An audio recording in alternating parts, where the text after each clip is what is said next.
Hello everyone, I'm Shelley with Hanging by a Thin Thread. This is episode 56, the Penguono. It's a wrap. This is a garment by Stephen West that I have been working on for the past 3 years. It's been in timeout quite a bit, and last week I decided to get it out and finally finish it up. So here is the front. This is a very oversized, comfortable jacket that's more like a bed jacket or even like wearing a warm blanket. So there's several different ways of wearing it. You can have a button or not, but this is the front way. I'm going to turn around. This is your back. And now I'm going to show you how you can wear it upside down, which is a way it's designed to be worn. You have to readjust it. And now the back welts become the front, on the front. Let's see if this is right. And this is the front now. What was the bottom band is here, and the neck is in the back. So I'm going to turn around, let you see that. Now you have the back. So this is the Penguono. Let's go upstairs. I'm going to give you a few tips on how to make it, hopefully in less than 3 years. Let's go.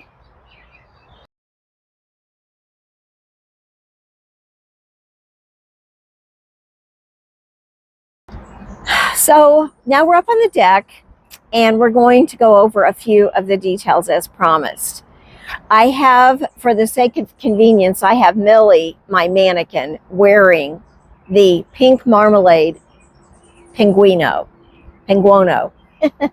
I call it pink marmalade because the yarn I use primarily as motivation for the back piece was this Ferris wheel yarn by Lion Brand, and the name of this particular yarn is pink marmalade. It has beautiful colors of pink, fuchsia, some copper, and some magenta in the mixture. And it's a variegated yarn. It is 100% acrylic, and it is a 4-weight yarn. It's actually a light worsted rather than a worsted. But at any rate, this was the kind of motivation when I got all of my pink yarns together in a big pile. And again, my primary colorways I was aiming for were pinks and purples and coppers and magenta. And I wanted all different kinds of yarns and textures. So some were wool, many of them were wool, some were acrylic, like the pink marmalade. So because I mixed fibers, obviously this is going to have to always be hand washed. But I hand wash all of my hand knits anyway, so that's not a problem. But I did want to mention it starts from the bottom up. And that is how I started. Was the teal part at the bottom was added later, as was the neck. So it starts with your back piece. And I'm going to be referring down to my notes throughout this, so please pardon me glancing down sometimes to make sure I stay on course here. The first thing I will tell you is that the Penguono was designed by Stephen West in 2014. I was surprised in doing some research that this pattern was done one of his very first designs, and it remains one of his all-time favorites. During the course of this time, the pattern has been downloaded from Ravelry over 2,800 times. And I noticed that many of the people finally did finish theirs, but there was a fairly big time span that some of them took to complete it. And I think that I'm going to again help you to be aware of some of the points that might make it easier for you and maybe less time consuming. So if you've had yours buried in the back of the closet for a while, if you've already started one, I would encourage you to get it out and finish it as I did, because that's what happened with me. When I was doing my stash inventory recently, I got in the yarn closet and found this particular plastic storage container with zippered container with my Penguono pattern where I'd left off in November 1st, 2024. And luckily I had all the yarns that I was going to be using, as well as even some of the fiber tools like the needles and all the stuff. So this made it easy for me to pick it up and start knitting on it again. But I do find that that mattress cover is what I used as my storage container. Mattress cover container made it easy to pick up and get started again. So if you ever do have to put it in timeout, that's a big suggestion of mine, is that you do store it away in an easy to find container and make notes of where you left off. Okay, so as I said, what motivated me to originally do this design is, or knit this design, is because years ago I had knit a baby surprise jacket by Elizabeth Zimmerman. And the way that it has all those modular parts to it, and you feel like as you start knitting that sweater that you have no idea how it's going to go together and become a sweater. In a similar way, that's what happens with the Stephen West Penguono. In the pattern, you do have, I'll show you, you do have a schematic diagram that shows you all the different parts and how they go together and in what order. So the pattern is very well written, but that gives you an idea. It is a pattern that has a lot of different modular pieces that you end up doing a lot of picking up stitches to make the different parts. But again, the first part you do is the back. Then you do the welts. And I won't step you through the whole thing. You can check on the pattern and see how it goes together. But I found that modular, I like the modular knitting. And so I found that part really fun. Also of note is that this is all one, you can knit a small, medium, clear up to extra, extra large. But basically you alter the pattern not by going by different stitch counts, but by changing the content of the yarn you're using. So I wanted what was a size medium, which is 48 inches around, and I was supposed to use mainly DK yarn, but I often did use worsted as well. After measuring my completed project, I found mine was 48 inches all around, 24 inches on each side and 21 inches down. And that was the dimensions I ended up with. But a lot of the yarn I used was either worsted weight, or if I used DK, I combined it with fingering weight yarn. And just, you know, worked as the sampler on the back, kind of helps you get in the groove of how your fabric will end up. And, you know, practicing with different yarns to get the right texture and, you know, the right fabric that you're wanting for your jacket. So I found that part really interesting too. So you can make a small by just using fingering weight yarn, or you can make an extra large or more by using chunky. And the chunkier your yarn, obviously, and the bigger your needle, the bigger the project ends up being when it's completed. So that is that. I'm going to turn around now back to the front. And you'll notice on mine, the front hikes up a little bit. When you wear it the traditional way, the front is a little bit shorter than the back. And I think that's because of my bust. You know, I'm kind of busty. So since this pattern doesn't have bust darts, if you are busty, you might end up with the front being a little bit shorter than the back, as is often the case when you're busty, unless you put in bust darts. So I did not do that. And for me, that's not a problem. This is mainly, I'm going to be giving this to my mom. One reason I kept hesitating as I was knitting it and putting it down and putting it away, sometimes it was on the needles and sometimes it was in time out. And honestly, this project spent more time in time out than time in. And that's one reason it took me so very long. And so one thing I kept thinking is I didn't even know if I liked the way it fit. I felt like it might look frumpy. And I wasn't sure I liked the colors. I had all kinds of different self-doubts as I was making the pattern. But now that I know how it all comes together, and I do like the use of color that I ended up doing, but my mom has loved this project all along. So this is, when I say my Penguono, it's actually going to become my mother's Penguono. I'm going to be giving to her at Mother's Day. But anyway, let's go back to the tips I have. Oh, I'm going to quickly tell you the techniques you'll use in this. a provisional cast on, picking up stitches you'll use extensively, making welts, that was on the back, modular seaming techniques, selvage sleeve with pickup, selvage sleeves with pickup, short row neck shaping, and an I-cord bind off. Hold on.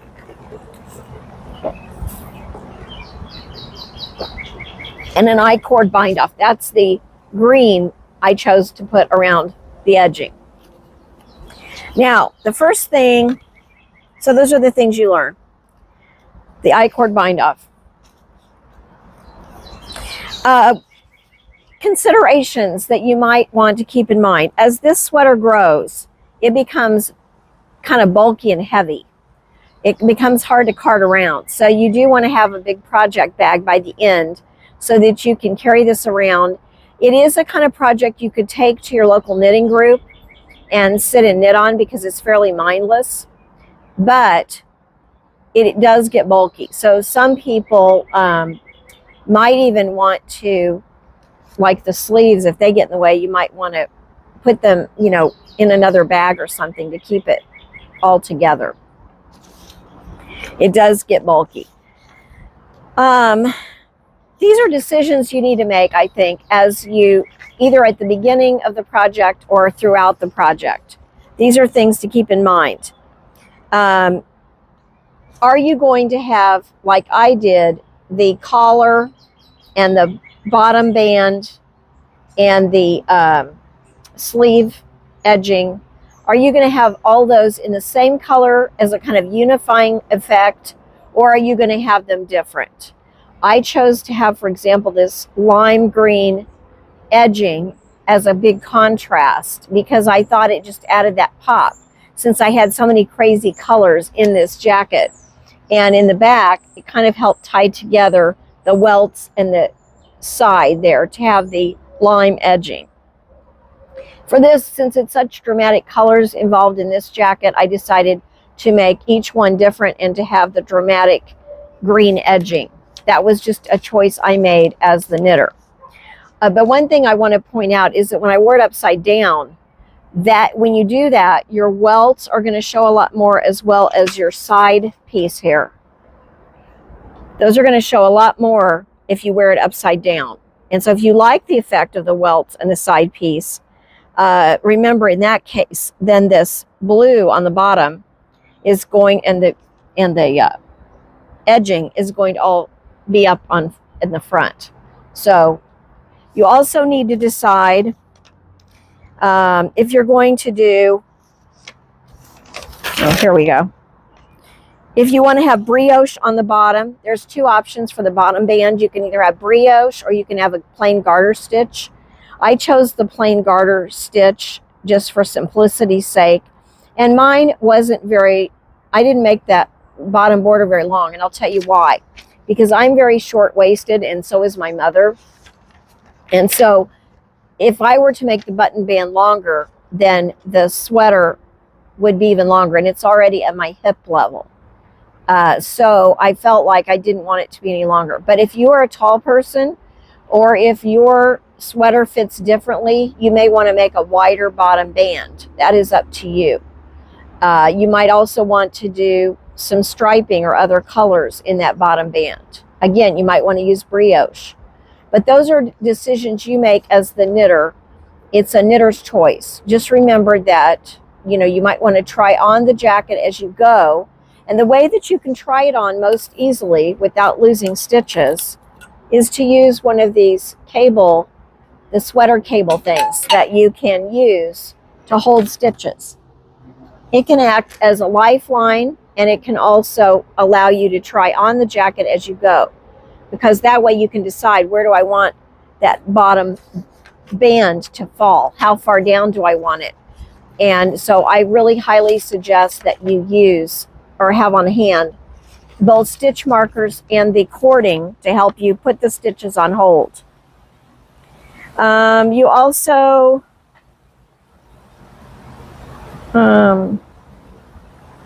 some people choose to make a vest. I don't think, for me, I don't think I would like that, because the side pieces are very wide. And the reason is so that because your sleeves are going to be dolman sleeves. And so they're wide sleeves at the top. That's why it's made like that. If you were to turn this into a vest, you could, I suppose, but I don't understand it. You know, to me, the underarm area and the side gusset would be pretty wide. You'd have to make some kind of adjustment for that. So for me, I don't think I would want it as a vest. Plus, if I'm wanting something that's warm and snuggly, I would want to have the long sleeves that I chose. You can make short sleeves. That was the original design. But I actually made 3/4 length sleeves because I'm short-waisted. And again, in order to wear this jacket upside down, as you wear it upside down, the sleeves become slightly longer. So if you're going to wear it upside down, be aware of how long you want your sleeve to go. But to make it longer, all you do is just keep knitting. You have your short sleeve design, and you just keep on knitting if you want it to be long sleeved. And I like mine long sleeve because basically this, I'm using this as like a comfy, I think that this is best used as kind of a comfy bed jacket type or cozy loungewear. I don't see this as something I would wear to a big event or to the office. I would wear it as cozy loungewear, as I said. I would wear it as cozy loungewear. So for that purpose, you know, I just would, that main aim is to be comfortable. So for me, long sleeves are essential because it keeps your upper body warm. Let's see. Oh. So handy tools to have on hand are the cord keeper, as I talked about earlier, and the stitch markers. And also, I think it would be handy to have 2 sizes of needle, 2 different circular needles. Because some of these ways, some of these stitch counts, you have a lot of stitches on the needle and you don't want to risk having it fall off. So I would put in a lifeline to hold those stitches, especially at the bottom as you're working the neck edge and the side edges. I would definitely want to have a lifeline in those, whether it's a cord or a piece of yarn. And then I also think it would be helpful to have 2 circular needles in your main size. Mine was a size 8 needle. And then also, when you get to the I-cord part, I think having a double pointed needle in a size 1 size larger, so mine was a size 9, makes knitting the I-cord bind off easier. So I think that would be helpful as well. And the main helpful tool I think can help you along the way is to, on his website, Stephen has a workshop on the Penguono, and he takes you step by step all the way through the process. And I find that extremely helpful. There are links that are in the pattern itself to show you how to do the neck short rowing as well as the I-cord bind off, but those are the only videos that are linked in the pattern itself. So if you want a detailed step-by-step instruction on how to do the whole Penguono as a whole project, I think it would be very, very beneficial to do the workshop. And mine costs, I think it costs about $40 to buy that, but I found it was well worth the money for me. And also in that workshop, he talks about how to do the Penguono, which is the child size version that he came out with in 2019. So that workshop is extremely helpful, and I would advise it for anybody that is confused by any part of the pattern or how it will go together. I added a button on the front, but you don't have to do that. You can leave it, you know, it doesn't hang open badly. So you can leave that off, and my mom may very well want me to remove the button and sew up the buttonhole because she's not a button person. And what else? Oh, things I would do differently if I were to make another one. And I am thinking about making another one, believe it or not. I am thinking that this has such wild colors in it that I might want to make one for myself that is in a little bit more neutral or calming colors. I kind of am thinking about gray because I have a lot of gray in my stash as I've been inventorying my stash lately. I have some beautiful gray tweed and different kinds of gray that would go well together. And also, along with that gray, I also thought of natural colors like the greens with the brown being kind of woodsy. The woods are very calming to me, so I've thought of that color scheme also. But if I were to do this again, what are some changes I might make? First of all, I think I'd be a lot calmer in making it because I would have the confidence that it would all come together in the long run. But I think one thing is I made the fronts here in solid pieces, like solid blocks here. I made the blue here, and then underneath it on this side, or on this side, I made the pink. And I think I would stripe it more because I've seen people, since it's knit sideways on this part, your stripes would go vertical, which I think would be very flattering. And I think this front piece would be a good chance to show off some different variations of yarn from your stash. So I definitely think I would make more variation in the front rather than solid color blocks. That would be a big thing for me because right now I have kind of a party going on in the back with all the wild creative colors and yarns, and it's kind of more businesslike in the front with more solid color blocks. So I think I would like to try some more color variations. Is there anything else? Oh yeah, I might like a brioche button band, or not button band, bottom band. I think it might be cool to try the brioche option. I don't think I would make it a lot longer because again, I'm short-waisted. But if I had, if for some reason my sweater were shorter, I might make a longer bottom band. And for some of you that are tall, I think that would be a very good option to have a longer bottom band and to have it maybe be in multiple stripe colors or in brioche. I think that would add a lot of interest. And finally, if I were to make a short sleeve version, I think I would add a fuzzy mohair, maybe edging, instead of just the plain yarn that I used. I think it would be fun to have a mohair, fuzzy, fluffy kind of edging. And I've seen a few people do that on their Penguonos.